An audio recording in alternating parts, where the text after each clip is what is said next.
OK, voilà. Donc, ça, c'est le démarrage de la cantine. Là, vous avez eu les mamans qui sont en train de préparer le matin le repas pour les enfants.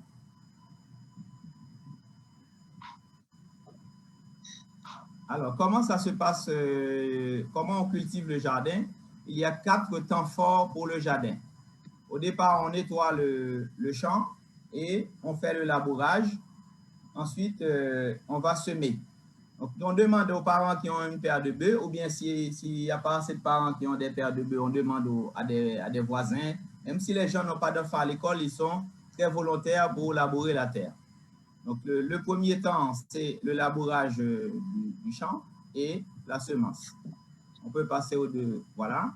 Après, une fois qu'on a semé, quelques semaines après, on va désherber. On invite les parents, on envoie une invitation aux parents et on dit, telle date, on va nettoyer on va désherber le jardin, il faut sacler pour que les plantes puissent pousser et se développer assez facilement. Et maintenant, le jardin grandit. Une fois que c'est prêt, on va récolter. On fait une combine pour récolter le jardin. Et là, les parents viennent massivement pour soit ramasser le maïs ou le petit mil, quelle que soit la culture qu'on a plantée. On peut avancer. Ensuite, ça, c'est une récolte de maïs qu'on avait une fois ramassé. Une fois qu'on a fini de ramasser, on va consommer. Et là, c'est les mamans qui vont tout organiser. Comme on produit du maïs, par exemple, il faut que le maïs soit accompagné avec d'autres ingrédients. Les mamans vont au marché, ils achètent ce qui manque. Et très tôt le matin, elles arrivent à l'école et mettent en place la préparation des repas. Et maintenant, on a trouvé, comme je dis dans le film, que faire le jardin avec les parents, ce n'était pas suffisant. Donc, en 2015, on a lancé un jardin pédagogique ou bien un jardin scolaire pour assurer la transmission, pour assurer la passation entre les habitudes des parents, parce qu'on a trouvé qu'il y avait une rupture entre les parents qui cultivaient le sol et les élèves qui vont à l'école, qui abandonnent la terre, qui ne veulent plus. Même quand les parents vont au jardin, certains refusent d'aller participer. Il y a même des parents qui disent « je mets mon enfant à l'école pour qu'il ne fasse pas ce que je fais ». Donc ça, on a trouvé que c'était une habitude qui allait se développer, qui était très néfaste pour l'autosuffisance alimentaire. Donc, on a lancé un jardin pédagogique en 2015. Là, vous avez des enfants qui commencent à arroser à plat de bande, planter les légumes dans la cour de l'école. On peut avancer.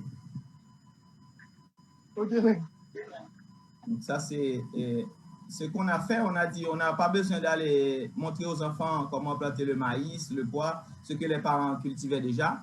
Comme il y a une forte demande pour les légumes, on va plutôt orienter les enfants vers la culture maraîchère. C'est ainsi qu'on est arrivé avec la culture des légumes et les enfants allaient apprendre de nouvelles techniques.